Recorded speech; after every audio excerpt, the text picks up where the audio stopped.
John Riel Casimero umakyat na sa rankings, namigay ng bigas matapos manalo.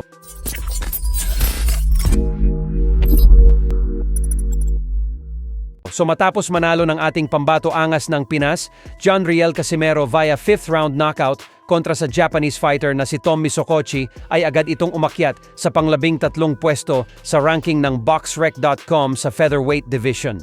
Kaya naman dahil dyan ay agad itong ipinagmalaki ng kanyang kapatid na si Jason at sinabing isang pang 8th rounder fight ang kailangan nila at panigurado umano na top 1 na agad si Casimero.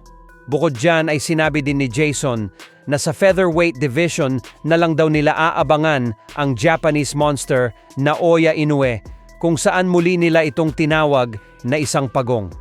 Pero ganun pa man nga po ay alam naman nating lahat na walang bilang ang BoxRec rankings pagdating sa tunay na tibay ng boksingero kasi kahit mag number 1 ka dito o mataas ang ranggo mo ay hindi ka naman mabibigyan ng titulo at kahit world title fights. Ang pinakamay bilang talaga ay kung maging mataas ang ranggo ni Casimero sa 4 na major boxing organizations kaya ng WBA, WBC, WBO at IBF. Diyan po kasi magkakaroon ng pagkakataon si Casimero na mapalaban sa kampyonato at maging world champion kaya yun talaga ang kailangan nilang trabahuhin at pataasin ang ranggo lalo pat mismo si Casimero na ang nagsabi na gusto niya na daw talagang maging isang ganap na kampyon ulit.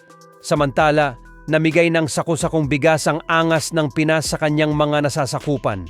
Ilang araw lamang matapos niyang talunin ang Japanese fighter ay pag-uwi nito sa kanilang probinsya ay agad nitong ibinahagi sa mga nasasakupan niya ang kanyang biyaya sa pamamagitan ng pamimigay ng saku-sakong bigas sa publiko.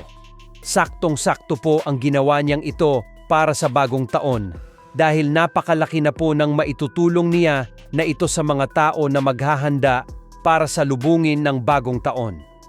Ibinunyag ni Casimero na ang dahilan umano kung bakit namigay siya ng saku-sakong bigas sa bagong taon ay dahil ito daw ang kanyang nakikitang paraan upang magpasalamat sa mga taong naniniwala at sumusuporta sa kanya.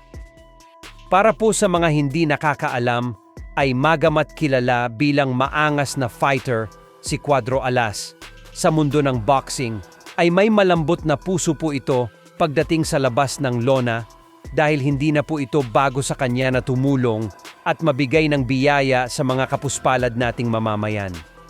Dati pa po kasi ay lagi na talagang nagbibigay ng tulong si Casimero sa tuwing kumikita siya pagkatapos ng laban niya.